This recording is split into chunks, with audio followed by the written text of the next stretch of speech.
What a bullet! Scott Arfield! He's been threatening that recently, and all the Burnley players run to the Darwin end. Burnley win the next ball. It's Rory now. On the outside, decent. Barnes! He got it! Ashley Barnes with it! What a cross from Rory! And there was Ashley Barnes! And Burnley leading the derby. Knocks it quickly, finds Benson in space at the byline. Can Burnley get a goal here? Back for Brownell, saved by the keeper! Burnley won it to the end! That is magnificent! They deserve that! On it by Paul Teller, off for a hat-trick! He's got it! Hat-trick for Nathan Teller! Oh, he's on fire at the minute! 3-0 Burnley! It's Nathan Teller's day! And Burnley are 3 up here. Fantastic derby! Here's Benson, can he go on the outside? Comes inside, top shot! Oh, what a goal! Manuel Benson once more! That is top class! Burnley have done it! Fantastic! The Clarets deserve the championship title. They've been the best side throughout the campaign. Burnley have won the second tier. What a fantastic achievement. The players have been magnificent.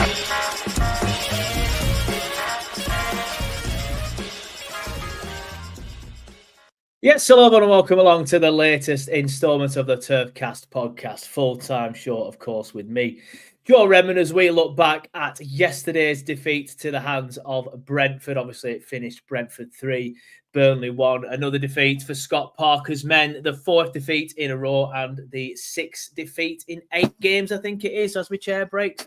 So not a great run of form right now for the Clarets, but obviously you've got to caveat that by saying that some of the games were, I know some people hate it when I say this, but expected defeats to the hands of the likes of Arsenal, City, Villa, Chelsea. Having said that, should they be expected defeats when we've just seen Fulham go to the Tottenham Hotspur Stadium and win? I think we are one of the only sides that just write these games off.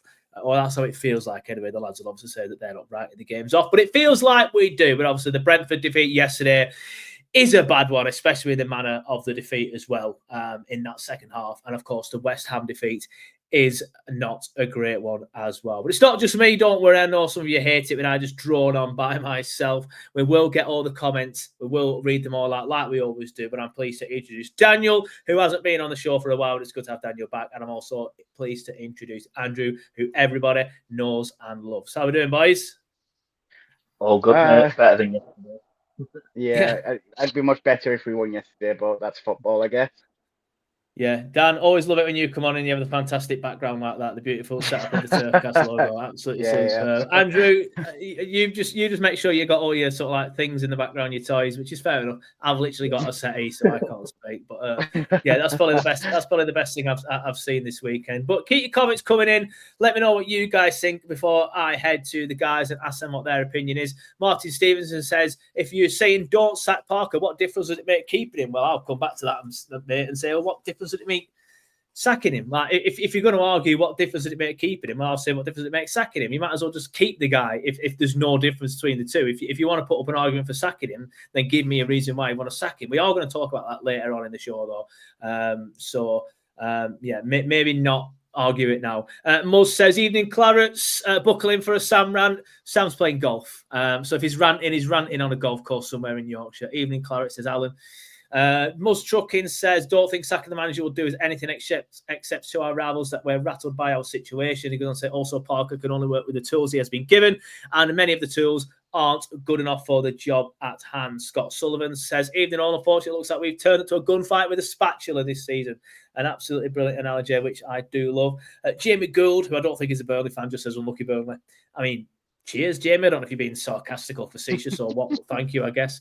Liam Beach says, I know Liam's a Burnley fan. He says, I'm done with the sideways passing Parker out. We will be discussing that later. Evening Claret says, Dom, get Josh Sargent in and we'll be ready to fire back up from the Championship. He's not scored a goal this season, though, as Josh, but I know what you mean. I would like to get him involved as well. Harry says, sack the Board. Muzz Trucking says, looking smart, Joe, with a new blackout shirt. Yes, nobody mentioned it yet, Muzz, but I thought I'd put it on. It arrived. I bought it on Friday and it arrived Saturday morning. I was like, Jesus Christ, fair play, Burnley FC Club Shop. Because you know where you live. Well, yeah, there is that, and yeah, I was just very impressed. I've got the jacket as well. I didn't want to wear the jacket indoors, obviously for obvious reasons, but yeah, like it. Evening, lad, says MJ. Evening, mate. Andrew Turmel says evening.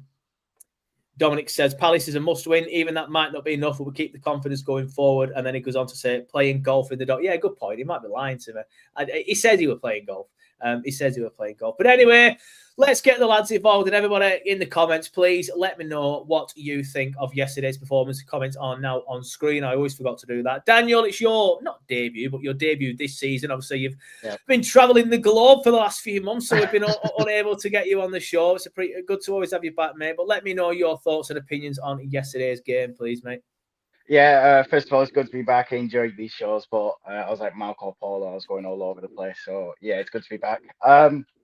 Yesterday's a difficult one, and it's hard to ramble and go on about the game because there's so many thoughts about the game. So what I'm going to do is I'm going to quickly split it up of the good, the bad, the ugly. So the good is that I think in the first half, we had some really good moments. I really do. And I honestly think in the first half, we probably played a little bit better than Brentford. And that is a compliment. I think people very easily shut down Brentford as that, oh, well, it's a team that we're fighting relegation with or whatever. If you look at Brentford, it's, for me, a team doesn't just do well because of its manager. It also has to have a really good foundation. And Brentford have proven that they've got a really good foundation. And that's exactly why they got their set piece coach last year and hired him as their permanent manager, because they know what works for him. So I think we shouldn't completely shut down Brentford. That being said, if you want to compete in the Premier League, if you want to stay up in the Premier League, you have to be brutal against these teams. The Premier League isn't an easy league, as we all already know. It's very cutthroat and you've got to be brutal. And we just didn't show that coming to, especially in the second half and coming to the end of the game. So going on to the sort of bad side of things is that I see someone that you put a comment up earlier about, Scott Parker's resources and you've got to give what he's handed to. And when you look at the summer we've had, he spent around 120 million. What more can we give this manager? What more can we simply give this manager to, and what players does he need to buy? And I think that also sort of opens an argument of, is any of these sort of Alan Pace signings, but I think that opens up another can of worms. We're in a very tricky spot because I said from the start of in the Championship of, there was no point hiring Scott Parker because as soon as we get into the Prem, it won't work out. And I think people are starting to see that. But that being said, he's not been completely awful. I do think our defensive line at times have looked really good. I just think the major issue that we have, and it's something that we had back in the Championship, and it's the fact that we've never really understood our attack. We've never sorted it out. It's always been a shambles. It's always been a bit. I feel like you made a good point on your fan reaction last week where you said it doesn't really fit together at the minute, and I see what you mean with that. It never has. Even with the Championship, you could see it that our attack was always a shambles, and we couldn't really get that momentum and that chemistry working up top. And I think that's what we're seeing this week. I like the fact that he is being adaptable. I like the fact that he's put Anthony off from the starting lineup, but it's just simply not working. The football that we play it's too passive. We invite too much space, and it's harming us at the end of the day. I think a lot of it comes down to the mentality of the team and the manager. I think first of all, I think Scott Parker is too scared to be brave.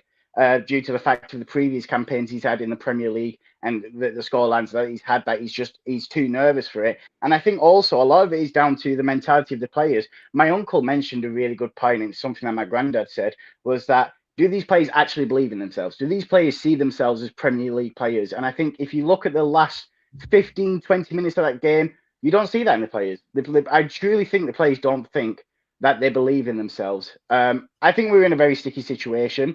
I don't think there's any point sacking Scott Parker because who do you bring in and who changes that? But that being said, I'm also not very hopeful for the rest of the season. I think Brentford and West Ham have been real eye-openers of how this season's going to go. We saw it with Vincent Kompany. The Premier League is brutal, and I think we've got to get ready for another brutal season. Yeah, fair enough. Love that, mate. Very well put, very well said. And obviously, it's got some of the comments rolling in. OGM BFC says we need to get a result out of Palace. Darren Springer says Edwards, get him on. Stephen Hodgson says going down if we play like that. MJ Hillster 88 says yesterday's hard to take. I don't like to say it, but I kind of saw it coming in the second half. We just don't create enough chances and are not clinical enough. Jordan Rushworth says Brentford's recruitment is excellent. Ours is dire. We have similar budgets. But Brentford show the huge difference of smart recruitment, versus chaotic recruitment. Sunderland seems to be doing okay, says Alan. MJ Hilsegill say if we say Parker out, then who are we getting in? Anyone else going to do different? We will have the same players, not going to spend a lot in Jan. Again, we'll come to the official Parker out stuff sort of like later on if we get a chance. Hopefully we do. Cobble Cloud said, even though let some Burnley up, divided ideas up front and defence going to sleep again. We are going down. Dominic says, need a huge January. Can't see it happening though, sadly. Need at least 3 quality signings up front / attacking mids. And Jamie Wood says, I like our attackers, but probably one of the weakest combinations the Premier League has ever seen. No pace and no ideas. Wingers looking like they're running through cement. Feels like a company season all over again. I think for me, just to go into the match itself again yesterday, but first half we were solid but toothless up front, which is probably what you could say for the last 18 months in a lot of games. The one chance we did create, Hannibal for some reason threw himself to the ground. We will be talking about that individually again in a few minutes. It's just silly decisions, in my opinion, in some of these moments. And to be fair, but we did keep a hold on Brentford. Like Brentford peppered us with corners, they peppered us with long throws, and they only had that one chance through Nathan Collins. So I feel like I said, we were solid and we did do very well in the first half. But again, we're just not creating enough. And how often have we seen this already this season? That is the main problem. We just don't create enough. And then in the second half, that continued, but the solidity had subsided. Like we weren't solid anymore for whatever reason. Like Brentford were now getting chances. And then obviously they get the penalty. Again, we'll talk about the penalty on its own in a minute. They go 1-0 up, and at that point you're thinking, well, we can't really complain. Brentford probably deserved to be 1-0 up. But the thing that annoys me the most, and I said it in my fan reaction yesterday, is we were poor throughout that entire second half. Didn't look like we had the energy. Didn't look like we wanted to play. Then we go 1-0 down. We're suddenly playing football. We're suddenly playing well. We're on the front foot. We're in Brentford's faces. We're in their half. And you're thinking, where's this been, lads? Excellent, right? You get a penalty. Brilliant. You've made stuff happen. You're getting in their box because you've not done that for any point in the last 6 weeks. But in this game individually, you've not done it enough. You get in there. You get the goal. What do they do after that? Sit back again. It's just... That just infuriates me. I'm not sure whether it's a Parker attack. I can't see Parker standing there at the touchdown saying, right, lads, you've got the goal, sit back. I just can't see it. I don't know if it's a natural thing that they've been drumming into him for the last 18 months. I'm not sure. But that's the thing that annoys me the most. And after that, we sit back. Shock horror, what were it? 115 seconds, probably less than that. Brent, I'd not even finished doing the tweets for the goal and stuff. And I look up and they're scoring again. It's just ridiculous. That's the thing that annoyed me the most. We got our noses back level, and we did that by playing football, getting in their half, putting Brentford on the back foot. And as soon as we score, we put ourselves back on the back foot. It's just infuriating, and it's just something that really, really annoys me in that sense. And then after that, it's just poor defending for the second goal. I can't really. The third goal, I kind of understand it a little bit because we are throwing bodies forward, if you will, but without any real purpose again. And then, there's gaps in there which Damsgaard can exploit. He's a brilliant player, is Damsgaard, to be fair. He exploits, puts it on a plate for the lad, and then obviously it's 3-1 game set and match. So the frustrating thing with me yesterday was seeing it in glimpses. I say glimpses for about 5 minutes in that second half, and then just sitting back again after we got the goal. I just think you've got it there. Like you are playing well there. You've got yourselves back level. Why then sit back? So that was the thing that annoyed me the most. Andrew, we'll come to you next, mate. Your thoughts on the game, please. Yeah, I think if games finished after 80 minutes, which we know that they do down the road at Ewood Park, but in the Premier League they don't, and if they finished at 80 minutes and we'd come out of that 0-0, we'd have been saying that's a brilliant point away from home. We've rode our luck a little bit, but we've been solid defensively. All right, we've been poor up front, but we know that we're poor up front and we need more. But if we'd have come away with that 0-0, it'd be a completely different conversation. And then we've given away a stupid penalty, which I know we'll go on to a little bit later on, but a stupid penalty which we probably didn't need to give away. And given Brentford like you said, Joe, they probably did deserve it at the time, but we've given them the lead, which they didn't look like getting up to that point. And then after they scored, we finally start playing football. And like you said, those couple of minutes, it looked like we were actually a good reason for a goal. Like, we actually looked half decent. And I know we played a little bit of football in the first half. You've got the Fleming chance outside the box. You've got the Hannibal ridiculous decision to throw himself to the floor, which again I know we're going to get onto. But we actually played some decent football at moments in the first half, and then straight after they'd scored, we win a penalty, we get ourselves level, and what do we do straight away? Like you said, we drop back and we invite pressure and let them score again. And I think it just sums up the way that we are this season, where if we didn't get that penalty, we could still be playing now and we wouldn't have scored. Without getting that penalty, there was not a chance that we were going to score. And without giving them the penalty, I don't feel like there was a chance that they were going to score. I know that obviously we've lost 3-1 in the end and they've scored 2 goals without a penalty, but we've given them that way into the game. We've given them that chance to get a bit of momentum and, you know, throw themselves into the game. And like I say, if it had finished 0-0 or 1-1, we'd be saying, look, it's not perfect. Our attack, we all know the issues with our attack. Our defence was quite solid until obviously they scored. But if it finished 1-1 or 0-0, we'd have been happy with that point coming away from home. Yeah. But it's just those last 10, 15 minutes, which there's no excuse for it. There's no justification. And if it's thanks to Parker's, again, I know that we'll go on to him, but if it's Parker's tactics or the players themselves, the players' mentality, you know, we need to get points on the board. And I know we're sat on 10 points and we're better than we were in the company season at the moment. But we're also at the end of November. It's the 1st of December tomorrow. You know, we're writing games off against Chelsea. We're writing games off against City, Liverpool, Arsenal. You know, we're writing 12 games off at the start of the season. So every other game we need to be trying to get something. And until they scored, it didn't really look like we were actually trying. So pathetic for me. And yesterday, and like I said said that fan reaction in the group chat, it was just crap. And it's like I said, it's easy to be reactionary. You know, asking for Parker to go and say the players aren't good enough, this, that, and the other. But if we had come away with it at 0-0, it'd be a completely different conversation.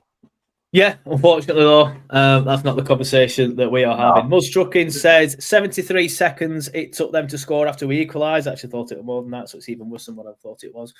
The notorious BJB says it is Parker's negative mentality. We are settling for a bloody point against Wolves and looked out with the chance at the death. OJM BFC says, I just don't think our attack is prime quality and he won't acknowledge Edwards or Trezor, who look somewhat creative. I don't have any issue with Trezor not playing just because there's obviously a lot more going on there than what we're making out. I don't think it's Parker's choice not to play Trezor. The Edwards one is the one that worries me. I can understand why Parker isn't playing him due to the tracking back thing, but again, that's more of a Parker mentality thing, which I guess is going back to the comment that the other person said. Mark Lancaster loves a long comment. I'm sorry, Andrew, his comment is that long this time that he's basically cut you out if you're watching on YouTube and Facebook. But if you're watching on Instagram, it's cut me and Dan out. So there you go. Depends on what stream you're watching on. But Mark Lancaster says we have zero attacking threat. We have no attribute that makes us a danger. When Dyche was manager, much like Parker, he had quite the defensive philosophy, but we were a big threat from set pieces, from corners, free kicks, crosses. You always felt we could nick a goal, but now we have no threat from set pieces at all. No one with any pace to run in behind or anyone to sprinkle that flair to open the defence up. We're literally a nothing side going forward. Alan Lancaster, I don't know if that's Mark's brother because they both got Lancaster's last name and they both like long comments. He says, well, there you go. You got Foster, and guess what? He's useless as always. Esteve is so slow. Thought we're getting now to look like George Boyd. Esteve should be dropped and Ekdal or Warrell Walker at fault for second, trying to be too clever. Esteve at fault for the third. We need to get rid of Driftwood for whatever we can and get some experience. Foster has no pace, cannot control the ball, incapable of passing on our own, and cannot head somewhat. What can he do? In fairness to Foster, I know I said last week, let's try him on the left, because I think that's why Alan has said, well, there you go, you got Foster, and guess what? He was useless. He were ineffective. I'll give you that. Useless is harsh, but let's maybe try him as a 9. But again, Fleming's the one scoring the goals at the minute, so it's one of them. Big Lou says, Palace will be a hard fixture, of course, but there could be tired because of the fixtures they have had recently with Europe where you could nick a draw or a scrappy win. I agree, mate.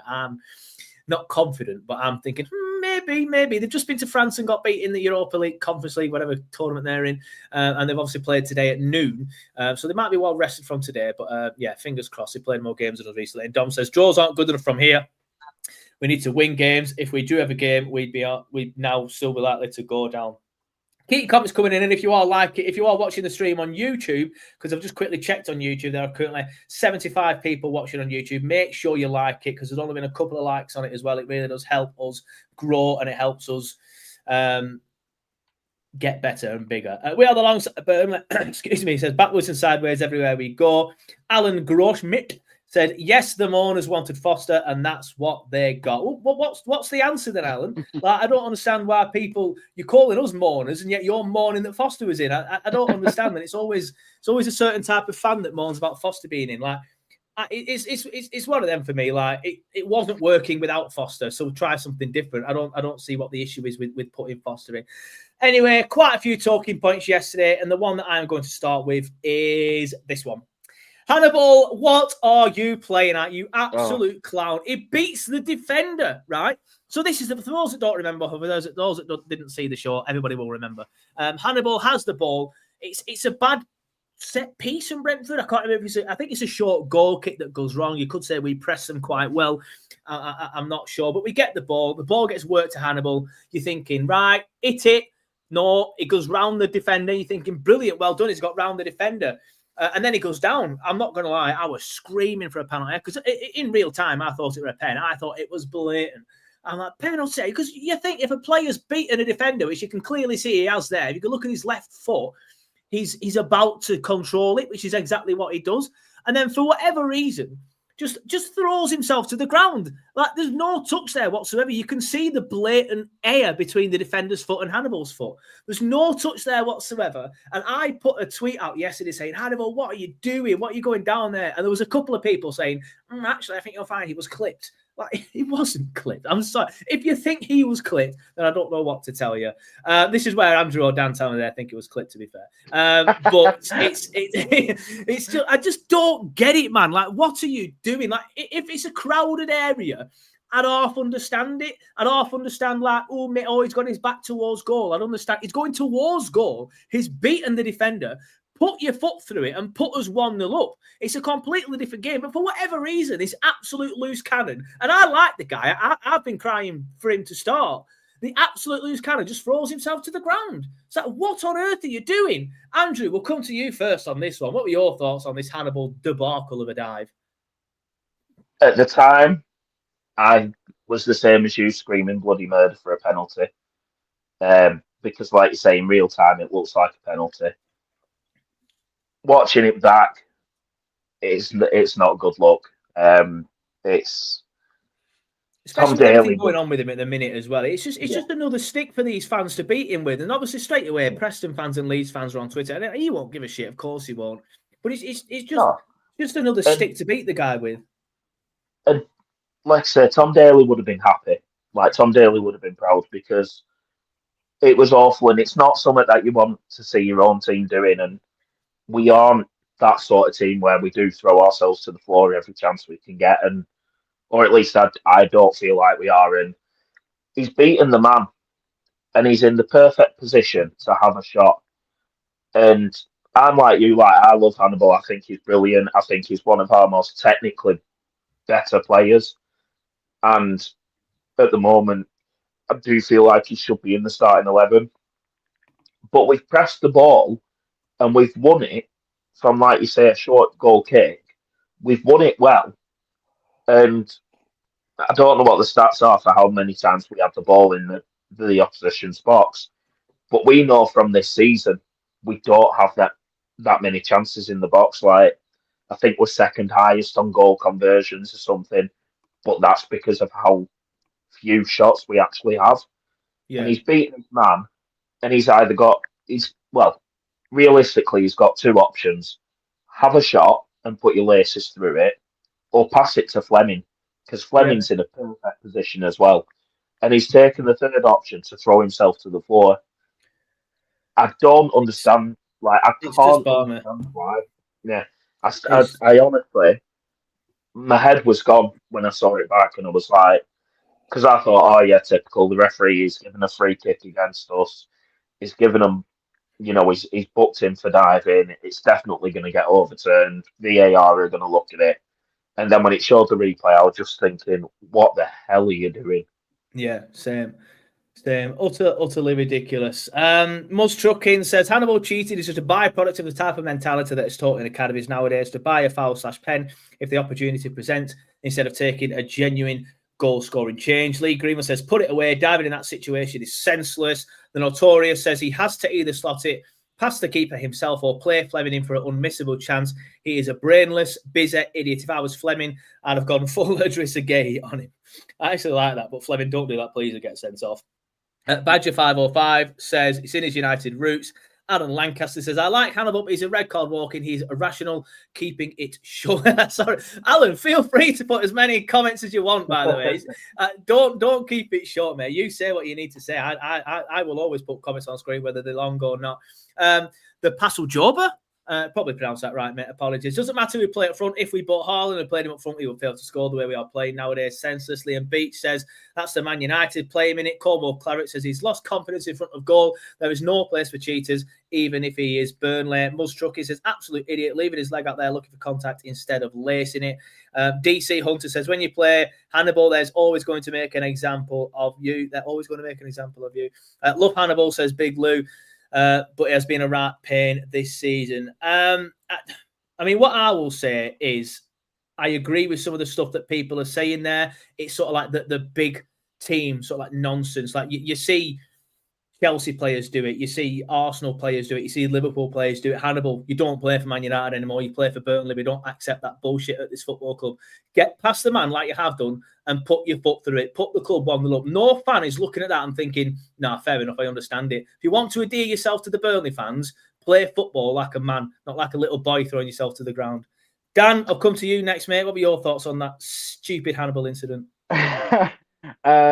You know what? I think that very moment, especially like when you look at that sort of screenshot that you put up, I think that really just defines who Hannibal is. Because if you look at that moment, if I remember correctly, it's a shoddy pass from the goalkeeper. Hannibal is leading the press, he's leading the push, and he does what Hannibal does best and makes a stupid, silly decision. And I think it just summarizes the type of player Hannibal is, not just as himself, but for the team. The reason he's the only one in that position is because he was leading that press. You know, out of all of the players that we have in our squad, I fully believe that if anyone burns the most energy, it's Hannibal. He really does 100%. Help our momentum. He really helps that final third, and he's such a dog in the midfield and bringing that power forward.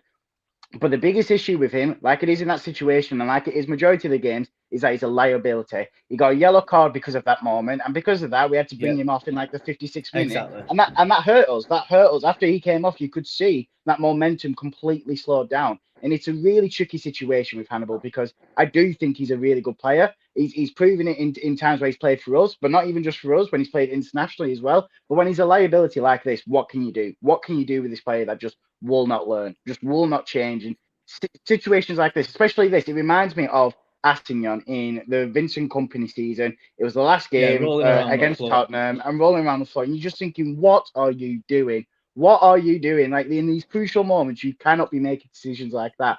But it's very hard because same with Astignon. Astignon was very good for us, and Hannibal was very good for us in terms of attacking presence. So I don't really know what to say about it, to be honest. I just think that moment really defines Hannibal, and we're in such a tricky situation because we need him. We need him because he helps so much in momentum. But when he makes decisions like that, there will be a game where it will really, really harm us. And maybe you could even argue that Brentford game harmed us.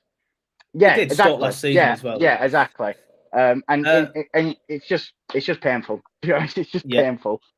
Completely agree. Lee says if he gets a penalty for that, though, who will be mourning about that? I know I wouldn't be. I'm not sitting here saying I've been mourning because he'd have got the penalty, but you don't get penalties like that in 2025 because of VAR. So that argument's null and void. And also, he's beaten the man. Unless you're one of the big six. Unless you're one of the big six. So even if he goes round the man and you've got an open goal in front of you and then you throw yourself to the ground, in that moment, I'll be thinking to myself, just score the goal. Until the penalty's taken and we go 1-0 up, I'll be thinking, why have you done that? You've put in pressure on us now and you could have just put the ball away yourself. So yeah, not mourning, but again, Lee, it's not it's not 2005 anymore, unfortunately. VAR it unfortunately or not, will see any dives like that and stamp it out. So I don't really think that argument's worth pointing out, to be honest with you, because it would just be it just would be not given. It would just be not given. Another controversial moment. Dan, I'll come to you first on this one. I think I'm what's the word? I think I'm in the minority on this because I think I'm showing my age again a bit here. So Dan, you'll obviously be a lot more sort of like younger minded than me with stuff like this. You probably have a lot more of the sort of like the modern rules now. I think it's my sort of like growing up watching football in the 90s, you know, when you could do stuff like this a little bit more. But I see that, and I see a player who, yes, goes through the back of the look. The first comment straight away, that's a penalty. Fair enough. I don't think it is, but I don't. I'm always a little bit sort of apprehensive with stuff like this because I know some people are like, oh, he's just saying that because he's a Burnley fan. I will sit here and say, like, if it's a penalty, it's a penalty. I've said it a million times, and people have slagged me off in the comments for going against Burnley. But I think this one, and Liam, you make a good point there. I'll bring it up on screen in a minute when the lads are talking. I think just ignoring the fact that it's potentially offside. With the player who's getting back involved. Was it Thiago? I think he goes through the back of the player, which I think is the reason why it's a penalty, to be fair, in 2025. But before he makes any contact with either Brentford player, he gets a foot on the ball. Now, this isn't helping my I'm an old man sort of argument, but even Phil Bird said it weren't a penalty. So maybe that tells me everything I need to know about that. But I looked at that and I thought he's got the ball. Yes, he goes through the back of the man, so that's probably why it's given. But for me, I think it's one of them that he just about gets his foot on the ball. And I think when VAR were looking at it, I remember thinking they're going to overturn this because they put this on screen a couple of times. And I was thinking, well, he's got the ball, so the VAR is going to say, no, it's not a penalty. But unfortunately for us, VAR did say it was a penalty. But Dan, I think what's your thoughts on it, mate, before I assume? Unfortunately, I do think it's just a clear-cut pen. But I get your argument. I get what you're saying. But for me, I just think, you know, he does touch the ball slightly, maybe, right? I can see that sort of argument. But at the end of the day, he's coming at the back of him, and it's a dangerous play, and it's a very dangerous play. And as soon as I saw it, like even before VAR, I thought, right, well, that's a penalty, no argument. But it's also a situation where, like, I think they was going to score anyway. It was so open. I think Twanzembe just saw it as like he had no other choice. For me, it's just down to the fact of, especially when you watch like the VAR afterwards, and I think because when you watch the VAR, it's in slow motion and it makes the situation a lot more dramatic. I just think it didn't help his case at all. He's gone through the back. He could have ended horrifically for either one of the Brentford players, and I just think it's a clear-cut pen in my eyes. I do get your argument, but I've seen decisions like that all the time, especially with VAR get given. And I think someone in the comments said it. We basically just gave a referee, an excuse to give a penalty to Brentford, basically. So that's how I see it personally. Yeah, fair enough. Dominic, though, like I said, that was the first comment that came up. Burnley fan, he says that's a penalty. Liam Beach says second player was offside. VAR looked at him and wasn't sure, though. The player on the right, which is obviously Thiago. OJMBFC says, with this penalty, as much as I'd love to say it's not a pen, I'll be fuming if it was the other way around and we didn't get it. Notorious says, Tuanzebe was calamitous all afternoon. You're diving from that angle, you're going to give the ref an excuse to point to the spot. I think he's been poor for a while now as Tuanzebe, but that might be one for another day because I don't think we have time to go into him individually because there's a lot of talking points today on this game. MJ Hilser 88 says, don't think it's a penalty, but come on, VAR will give it. We are Burnley. Bell Differs, good to see you back in the chat. It's been a while, I think, mate. I think I say that every week, to be fair. You're just never on time, are you? Just not good enough up front. Simple as, no attacking threat at all. Liam Beach says, not a pen, it's a great tackle. Chucker Jenkins 82 says, I don't think it's a penalty, but the fine line is so wide, I can easily see why they're giving. But Muzz says, Stonewall pen, clearly the contacted player's fault, but Thiago is offside and moves towards the ball. Jordan Rusher says, would say thank the ref for giving it. It at least gave us 3 minutes where we actually got on the ball and attacked. Yeah, fair enough. I mean, it could have just ended 0-0. That's how it looked like it were going at that point, to be fair. We would have had a point. Andrew, your thoughts on the penalty incident, please, for Brentford?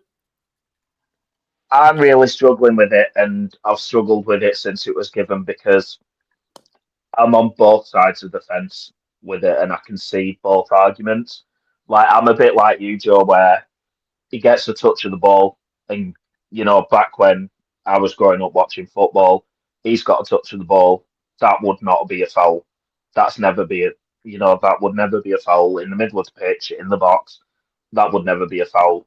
However, the laws of the game now say that it doesn't matter if you get a touch of the ball. If it's dangerous play, it's still a foul. So yeah. I get by the laws of the game that it probably is a penalty. But again, it's another of these situations where the laws of the game are ridiculous. Like, you go back to the first game of the season, and I don't want to make it a whole conspiracy against Burnley, but we go back to the first game of the season where I think, is it Anthony's through on goal against Tottenham? The ball goes out of play, but he's shoved to the floor, and it's not even checked because there was no chance of him getting to the ball. Yeah. I can't get my head around why that's I think there was a similar one like the week after as well with that one, weren't they? Where it was very similar to that one, and obviously they gave it. But I'm like you. There's no conspiracy. They're just it's just stupid rules. But I can't get my head around why that's not a penalty. And then Johan Sebi getting a touch of the ball yesterday and getting the man does constitute as a penalty. Like, if you're nowhere near the ball, why is that not a penalty? But then I do understand why it is a penalty from yesterday. And like I say, it is just these rules, but it's another one of them where it sort of baffles me a little bit. But like I say, this in this day and age, it's a penalty. If it's the other way around and it's not given, I'm screaming bloody murder. Yeah, Muzz says old school football where Vinnie Jones drop kicks you in the face and the ref wears play on. Not that dramatic, mate. To be fair, but he also goes on. He also goes on here to say the ball spins and direction didn't change, suggesting no. Watch it again, mate. There's definitely contact on the ball. It definitely touches it, but it definitely touches it. In my opinion, the ball moves faster after he gets a touch. You can see a clear change, not a change of direction, but a change in pace would be the right way of saying it. I think my argument is just whether or not he gets it. I mean, whether or not my argument, Thiago, 100%. Thiago's 100% offside in the build up to the penalty. Like, that's black and white. You see him offside or you see him not offside. He's 100% offside. Yeah. Then does he interfere with play? Yep, 100%. I don't know if you saw the Villa Wolves game today, but if that's interfering with play, or the Liverpool keeper the other week ago, if that were interfering with play, then what Thiago were doing was today. Either way, Chuan said he's making that tackle whether Thiago's there or not. Like, that tackle, which is probably why maybe why they didn't look into it too much. But anyway, we need to move on. Andrew, I'll come to you first on this one. This is a Burnley penalty. I don't suppose there's anyone who's going to sit here and say that one wasn't a penalty. It was blatant. Jadon's come on. He's I myself have called for him to be dropped. He's been poor recently, but he came on. He made things that, or he made a thing happen. He did this. He made it happen. But yeah, Andrew, come to you first on this one. Thoughts on that? It's a blatant penalty, isn't it? Yeah, I think it's well worked to get the ball in that position. And like I say, I've called for Anthony to be dropped over recent weeks. He's not been at his best, but he does well to get himself in front of. I'm not 100% sure who it is who gives the penalty away. But yeah, he does well to get himself in front of him. Not know many Brentford players, to be honest with you. No, it's Thiago Damsgaard. That Kevin Schade, he looks decent, doesn't he? It's 100% a penalty. There's no arguing that one for me. Yeah. Daniel, I presume you'll agree with that, mate? Yeah, it's definitely a clear-cut penalty. Obviously, Anthony came on and he gave us that chance, which is good. I do think ultimately with that chance we got lucky just because we went 1-0 down and we went on the attack. I don't think it's a complete reflection on Anthony. But yeah, it's a clear-cut pen all day, any day. I'm happy to agree with you on that one, Joe. Yeah, love it, mate. You don't have to agree with me. It's not like a thing where you have to agree to come on this show. Feel free to disagree. In fact, I like people who disagree more. I could wear a Blackburn shirt and sit here and go, "These are the best team in the world," and Andrew go, "Yeah, I think you're right. To be fair." Not a chance. I love this one, Harry. He says, if you look closely, you'll see Anthony is wearing a Burnley shirt, so could easily have not been given. Yeah, fair enough. Muzz says, defender had no idea Anthony was lurking behind him. Yeah, that's what I like about it. It's just sort of like just stuck up on him. And Chucky Jenkins said, I think Anthony's perfect role is coming on in the second half. I think that might be the new thing for Anthony, sort of like coming in on tired legs with things like that. Notorious says, clear cut pen. Next question, Bradley. He thinks he's on the chase, does this lad? Right then, next question. It's not a question, it's more of a statement. Kyle Walker, what are you doing? Like, this is the second Brentford goal here. Kyle Walker is at the back post there. You can't really see it, and I can't bring it in the actual footage, but you've all watched the highlights. You've all seen it. The ball comes in from the player that's over here, all the way next to Josh Laurent, or Josh Laurent, as the announcer calls him at the turf. And he's whipped it all the way in. I'm not sure who the player is who heads it back across.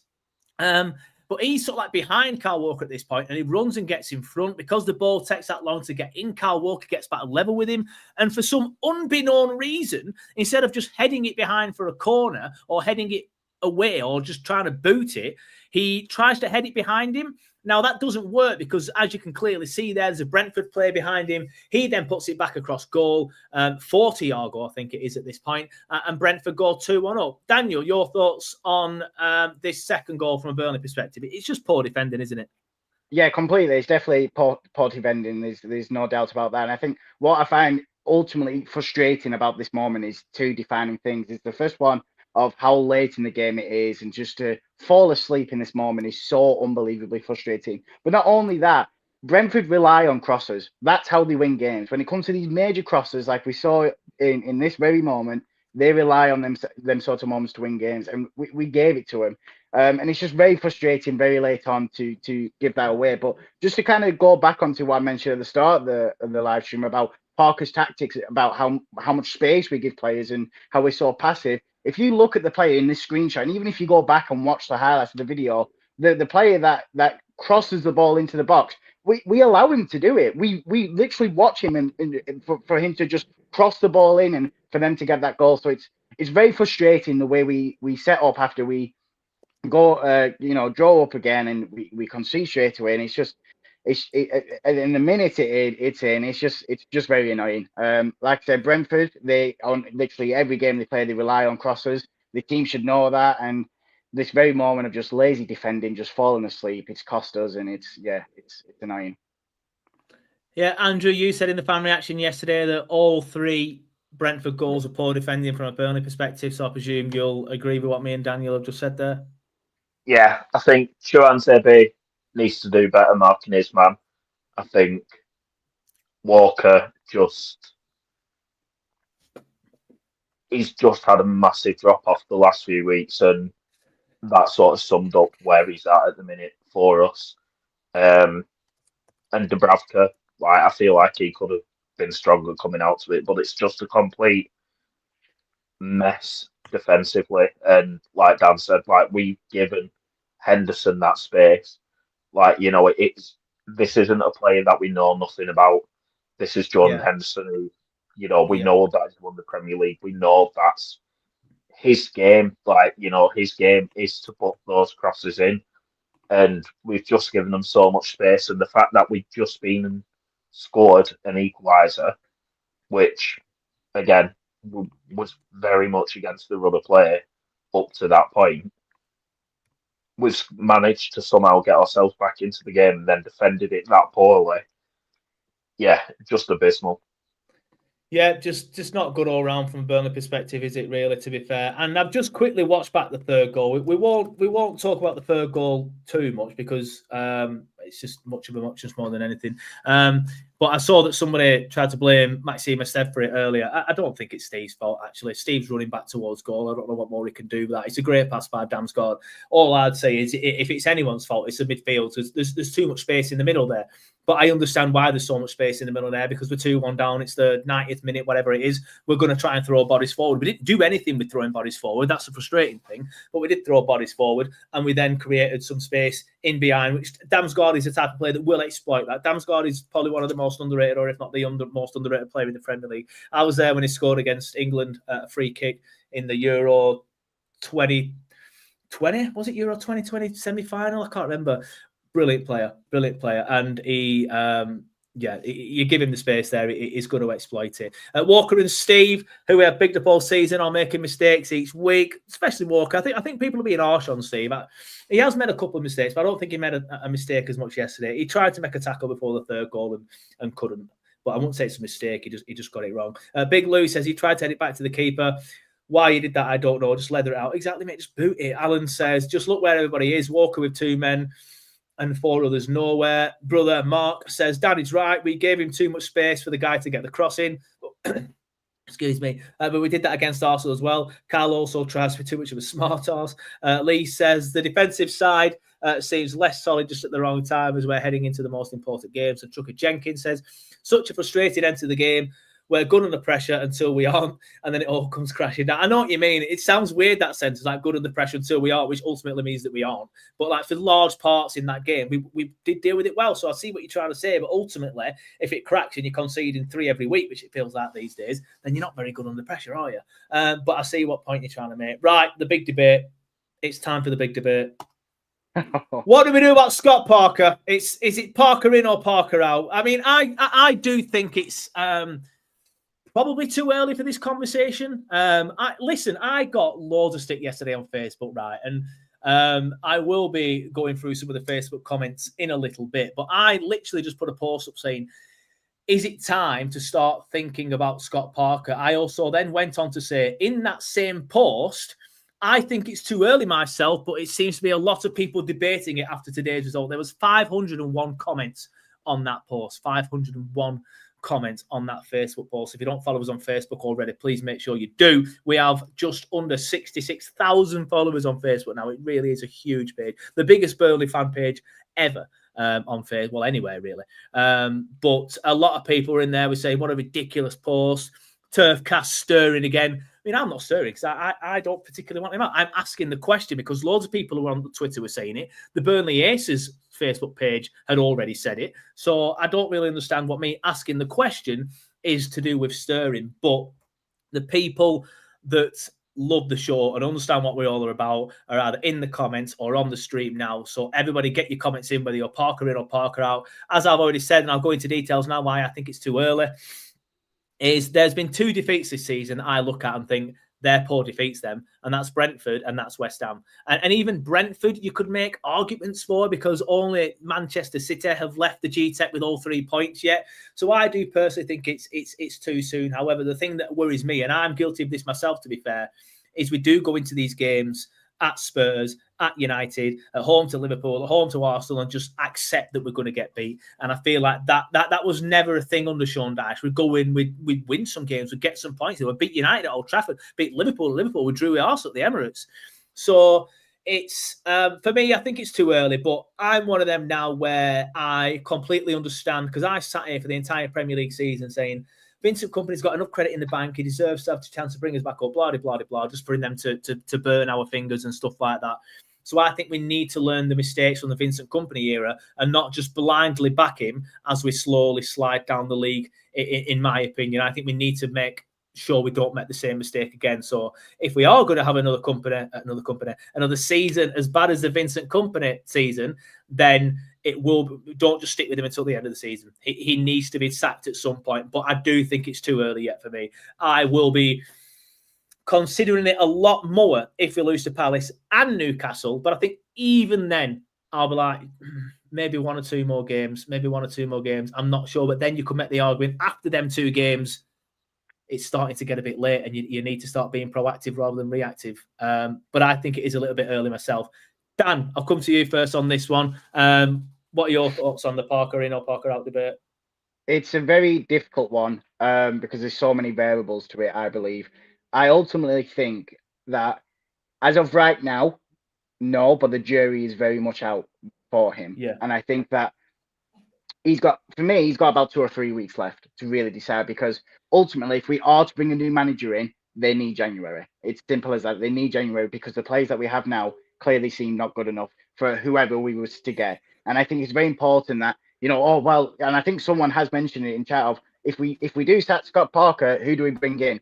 And there's not many good contenders that could really fit that position. So but like you said, and like what you mentioned with Vincent Company, I think when it comes to the Premier League, it is cutthroat. And with modern football, it's very rare to find loyalty. And I think that, if Scott Parker got a job offered at, let's say, like I'm trying to think like a Brighton, he'd be gone tomorrow. And I think we should have the same mentality of, well, if he's not performing for us, if he's harming our team and he's likely to get us relegated, we also need to be cutthroat, but in a way that's not rash. And we have, the board have suitable replacements. But I understand it's a very, very hard decision. I think ultimately, when you look at it as well, I think I think we should start to really kind of understand what is Parker's signings and what is Alan Pace signings. And I think that's starting to really harm us, because I think we need to look at it ultimately. We have spent over 50 million this summer on 3 Chelsea players. Not one of them starts for us. The most we've spent on a player this summer was Leslie Ugachukwu, who doesn't really start for us anymore and hasn't been good, and 25 million, I believe it is, or around 20 million on Amanda Brozier, who went on loan to Fulham, went on loan to Everton, performed horribly, hasn't been anywhere near as good since his injury, and we bought him for 20 million when reportedly he hadn't even trained that much in the summer. That signing to me makes no sense. And for us, that player is third choice. I can't see how that's a Scott Parker signing. So when we're wasting money on these type of players, it makes me think, how much involved is Alan Pace and how much harm is Alan Pace doing to the actual football? That being said, even with that in mind, someone mentioned in chat that we should give Scott Parker January, and I see it as why? Why should we? Even if you keep in mind that, let's say, the Chelsea signings weren't his, which I'm not ultimately saying, he's had almost 100 million to spend on whatever players he wants. That's his money that he spent. So why do we need to give him a January if it's not working out? When I look at this team, and I think someone's mentioned it before again, sorry that I keep going back to the chat, but I'm just keeping it in mind that our attack isn't good enough and it's not working, all these players. Well, respectfully, and it might be a rogue shout, I look at Sunderland's attack. I look at Sunderland's top 3. I don't think the Premier League worthy. I don't think they're like European football play team worthy. But the way that they play and the way that they set up works. I watched Sunderland versus Arsenal, and it was like a fortress at the stadium, and that's something that we really need to dig into. And it's frustrating that we don't. And the type of football that we play is what's harming us ultimately. You look at the team now compared to the start of the season, and the mentality is simply not the same. The players don't believe in themselves. They fall asleep. It's starting to come at the back, where at the start of the season, I genuinely thought that back line couldn't be changed. It was like a brick wall. Whereas now I look at it and I'm seeing the cracks. And I think that another thing that's sort of been mentioned is that we are really good handling under pressure until we're not. But the only reason we're really good handling pressure is because we invite pressure. That's how we set up. We invite pressure to come to us. We invite that space. We let us come to us. It's very similar to Southgate football, where we are so passive until it's alarm bells goes off and we need to get a goal. And I think ultimately it's really going to harm us. I think that he's had the money to spend what he wants, especially on attackers, and he just hasn't spent right. So I think now it's a case of being more adaptable. And it's frustrating to hear Scott Parker say, oh, well, I think Fleming is the natural 9, so he should start there. Well, that's not the case that we've seen. If you place Fleming at 9, you can't then place our very comfortable number 9 on the wing. I don't understand why we haven't tried Lyle Foster at 9 and Fleming at 10, because we've all seen Fleming at 10 in Millwall and how good he was in terms of momentum. That attack needs switching, and it's been switched over for so many months now, even in the Championship, and it's never worked. I understand now that I'm getting a bit heated and I've gone on a bit of a rant, but I just think that, if Scott Parker got called to manage Brighton tomorrow, he'd be gone. I think there's no reason we should be loyal to him. And I think that, come to the end of December, if results start in our way, we back him to the end of the season. But if not, we need to get a manager in before January, so that manager has some sort of movement in terms of what comes into that squad or not. I'll leave it at that. Sorry for getting heated. No, to be fair, no, you've made some good points like you always do, mate. That's why it's always good to have you back. The only thing I'll sort of not push back on, but the only thing that I think I might be wrong, and apologies if someone from the club is watching, because we know they check on us. I don't think Scott Parker has much of a say in the signings that are brought in. I think Edwards is probably one of his, because they've worked together before. I think he might sometimes say, have a look at this sort of profile, have a look at that sort of profile. And then the boffins who have this new stat-based thing, I can't remember what the model's called that ALK use, but ALK have got their own model, haven't they? They go away, they use that, and they're the ones that bring the players in. So I understand what you're saying about for me, it's about time. It's not about whether he gets a window or not, because I'm not sure how much say he has in these windows anymore. It was the same with Vincent Kompany, and it was the same with Sean Dyche after AOK's arrival. I'm not sure how much managers across all of football really have much of a say in managers these days. Other than that, though, I think you make some good points. But for me, I think it's more about the time. Like, we can't waste too much time now. I want to learn the mistakes from sticking with Vincent Kompany for too long. I'm not Parker out yet. I'm not. But like I said earlier, and on the fan reaction, lose to Palace, lose to Newcastle, and I'll be at the stage there where you probably can't back him anymore. Then go and lose to Fulham. And then ironically, Fulham will be the team that probably get him the sack, which is obviously a team that he's been at before. So I think the next 3 games are massive. So I'm not sure how much say he has in the transfer window. So I'm not too bothered about whether we sack him into January for a window for that aspect. But for me, if we lose the next 3 games, it's probably going to be gone before then anyway, to be fair. Andrew, your thoughts, please, mate? I'm on the fence still. That's not like you. He says he's on the fence. I'm on the fence, but just to go back to Dan's point about playing Foster up front and Fleming as a 10, no.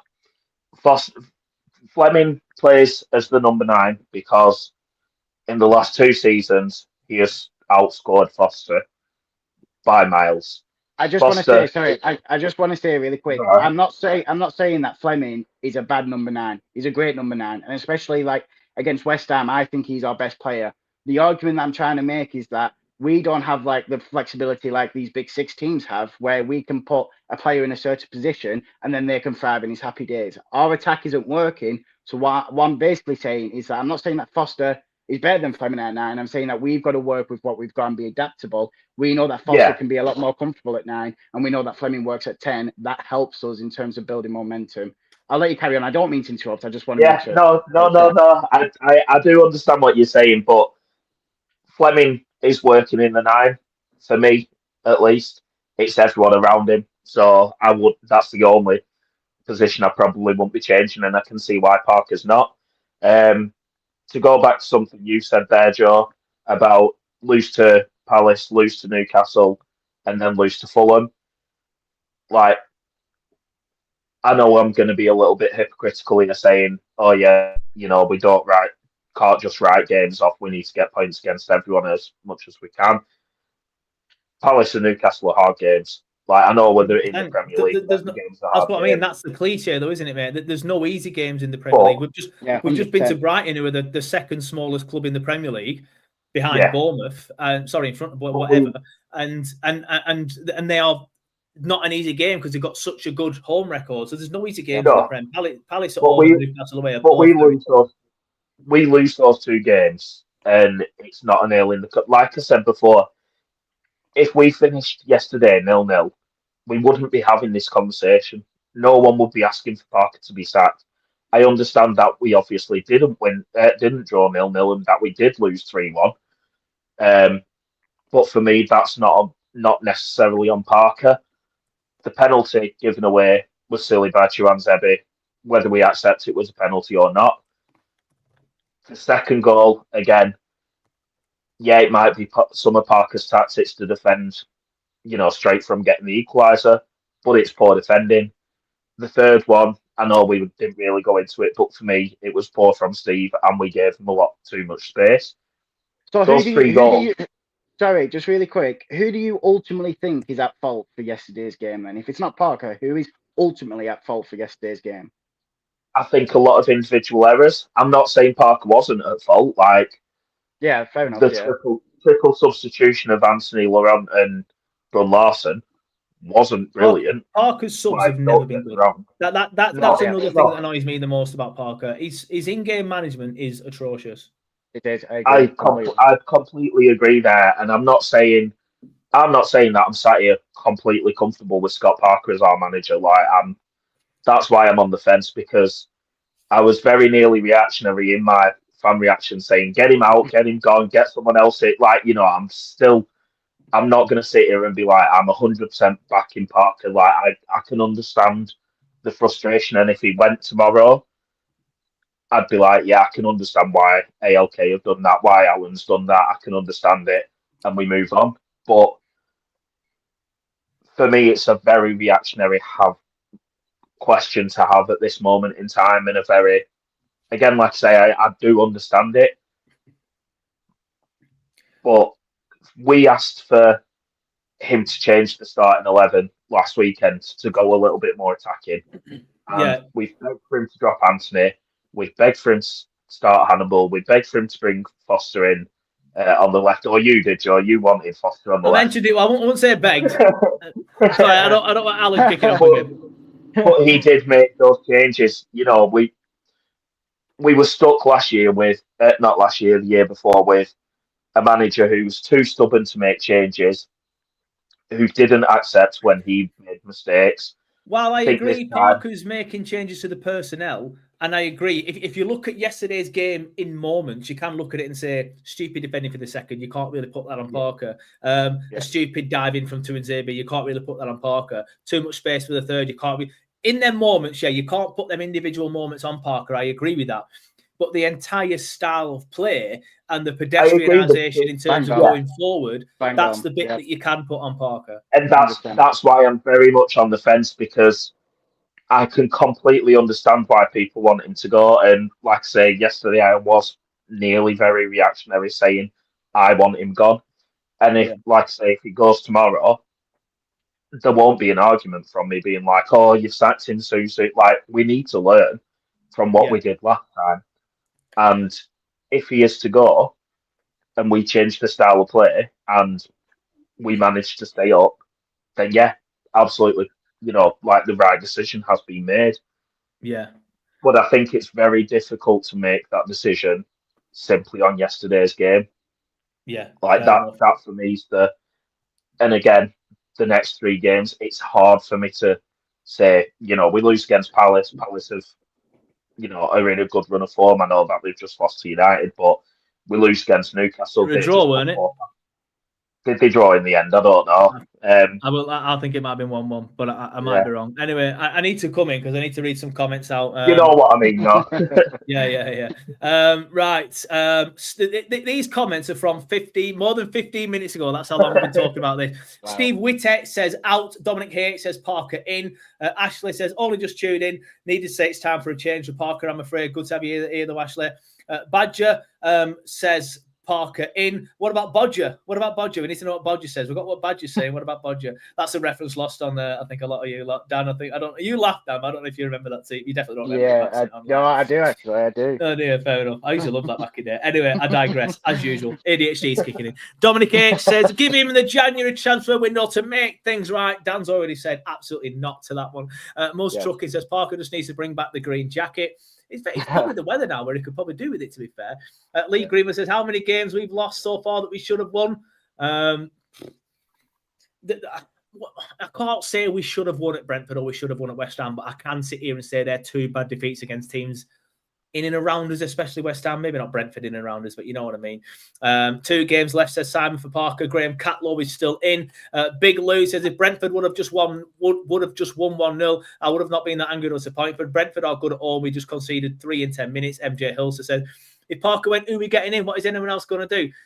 Same players, we're not going to go and spend in. Jan Alan Lancaster says Parker keep. I love that since I've mentioned Alan's ridiculously long messages have just been very, very short. I mean, fair enough, Alan, but feel free to write what you want, mate. 1982, Clarets says, if we sack him, who would you get in and who would we do better? Liam Beach says Parker out. Connor says, who will replace him that will keep us up? It can't be answered, then it can't be replaced. I'm still Parker in, says Oliver Briggs, but I'm still Parker in until we get forward reinforcements. If then, we're still SHITE. And I think I've sworn myself on this podcast. I don't know why I'm not reading it out. Then there is a conversation to be had about him being axed. Jordan Rushford says, couldn't care less at this point if he stays or goes. Can see arguments for making the change. But the manager for me isn't the main issue. And I don't have faith in ALK to replace him. Fair enough. Mr. Liam Beat says Parker out. Last year we didn't have a clue how to score. I think we were lucky to go up. He doesn't bring us up again. Out Parker. Parker Jenkins. Trucker Jenkins says, I've been 100% Parker in until yesterday. Now I'm about 98%. But I can't deny that niggling feeling emerged yesterday. I'm still a supporter of his. Way too early though. Andrew Turmel says, save the card of Parker. Cardi Parker is what I'd say. Very, very 50-50 on it, says Mark Lancaster. The big question is, who do you get? A lot of people saying that, who do you get? It's not really a debate for now, to be fair. It's a debate for if it's looking like he's going to be gone and the fact that I start work in 10 minutes. Big Lou says Parker in. We have 3 games coming up, which are good opportunities. If we lose the next 3 or 4, then he should be out. Just give him a chance. We're alongside Burnley. Where are all the calls of company's head at this point? 2 years ago, Company played sexy football though, mate. Remember that, so people didn't want him sacked. That's obviously, I'm being facetious, mate, before you have a go. John Cole, Parker on the fence for now. Just wish we would show some more grit. MJ Hill says, I have a feeling the plan might be to keep Parker for next season. Anyway, you really think we would sack Parker? And Cousin Martin says, like you say, Joe, I think it's too early to start even talking about it. But sorry if I've not read your comment out. There was a lot of comments there. If I haven't had time to read your comment out, you can make yourself feel better if you're watching on YouTube just by liking the stream. I'll just very quick. I'm not even got it up on my screen anymore. But quickly, please make sure you like the stream on Facebook. It really does help the algorithm. It helps us boost our video out to more people. If you haven't already, please subscribe. If you're watching on Facebook, like it and share it on there as well. But before I read more comments out, in fact, I'm not going to read any more comments out. There's some more comments that I wanted to say. About Dan, and when Dan went off on his little rant. We have Dominic H. It says, go on, Dan, and the clapping emojis. Lee Greenwood says, a good, strong opinion. Oliver Briggs says, he's going to take over from the Sam rant at this. I nearly said that at one point, but I thought, I'm not going to ruin his floor. I'll leave it. And by that moment, I'd left it. And Mark Lancaster says here, once again, Dan is spot on. I would love to know who is scouting more of these players. 20 mil on Broja, not good enough. 18 mil on Trezor Anonymous. 17 mil on Ramsey, not good enough. Harsh on Ramsey, mate. I think he might be good enough when he finally has a run of fitness. But I think the problem with Ramsey is his fitness level. There has to be something wrong with the player scouting. I think we've had a decent summer. It's just not been good enough. And Broja has quite clearly been a waste. But again, I'm not writing Broja off in terms of quality just yet, because I think he showed glimpses at home to Chelsea. But I think with Broja, again, it's a fitness issue. But I understand Broja, the things that you might make, the points that people might make about his injury record. Very, very quickly, and like I said, I do have to turn this stream off in around 5 minutes. The next fixtures that Burnley have coming up: Palace at home on Wednesday, Newcastle away, Fulham at home on Saturday, the 13th of December. Then it's Bournemouth away. Then on the Boxing Day, so not Boxing Day, but Boxing Day is Boxing Day, the 27th, because we don't play on football's been cancelled on Boxing Day, apparently. We have Everton at home. And nobody likes playing Everton around Christmas. We all remember that 5-0, 5-1, whatever it was, when Joe Hart was in goal. At least that was the turning point in that season. Who knows? We might get stuffed at home to Everton, sack Parker, and then go on a run and stop up. Then it's Newcastle home, Newcastle twice in such a short space of time. Then Brighton away, and then Manchester United at home. John Robertson's in the comments. Good to see your name, mate. I haven't seen it yet already. Apparently, Palace have lost Saw. I wasn't aware of that. That is a big loss for them. So, fingers crossed, but yeah, we'll see. And obviously, they could be tired. Dan, if you can give me very quickly, how many points do you think we get from that run, and how many points do you think we need for us to start looking at survival? Oh, that is such an unbelievably difficult question. I think realistically, it's really hard. I say we've probably, in that run, I honestly, around like 6 to 7 points. 67. You're not doing the 6-7 meme, are we? Oh no, no! The 6-7 meme. Oh no! I actually didn't need to do that. Oh dear me. I saw you doing the hands in the bottom screen. No, I can't believe I've just done that. Yeah, I say 67. I think Fulham you have to beat at home. I think maybe get some out of Palace. At Bournemouth we don't beat. Everton maybe. It's really hard to say. I think, honestly, Joe, I can't give you an answer. I think for me, we just have to go into every game with a win. It's really hard. We get around 7. I think we get around 7. Maybe get something at Palace. Maybe beat them, because I feel like playing Thursday, Sunday, Wednesday might have an effect on them. We'll probably get beat at Palace. Maybe beat Fulham at home. Get a point against Everton at home. That's where I'm looking at the 7 there. I think realistically, we're probably going to need minimum 9 to start thinking, looking at that and thinking we can potentially start stopping up. Because we get 9, we're like just over halfway in the season and we're on 19 points. And then you can look at that thinking, we have a chance. We're back in the mix. But I'm not sure on that. Andrew, your thoughts, please, mate, on the amount of points you think we'll get out. Andrew will say maximum points, knowing Andrew, and how many points you think we'll need. I did consider saying we'd get 24, but even I Oh, so I can't be said that. maximum and not 24 because I couldn't be arsed working it out in my head. Even I can't be that optimistic. Like yesterday's knocked that optimism out of me. So I think 7 potentially. I think we get something against United, which I know is going to baffle people. I think we beat Fulham, and then I don't know. I don't know where the other points are coming from, but I think we get 7. I do like though, which I hadn't noticed, how they put Fulham and Bournemouth one straight after another. So if Fulham isn't the nail in the coffin for Parker, at least they're giving Bournemouth might be. Yeah. So, but yeah, One of his former clubs. we need as many as we can get. Like, there's no actual number. We just need to get as many as we can get. Fair enough. And just before we wrap it up, there is the current league table. Obviously, Burnley all the way down in 19th now and have been there for a couple of weeks now. We've been on 10 points for quite a while, ever since that Wolves win. It seems that our Premier League campaign has flatlined already. Wolves, bottom of the league, lost again today. They're down, they're dead, they're buried. Then it's us on 10 points. Then Leeds United, who lost again this weekend. Thank the Lord for that last-minute goal at the Etihad. West Ham lost again today. Forest lost again today, I believe. I haven't seen the Forest score, but obviously they're still on 12 points, so they must have lost.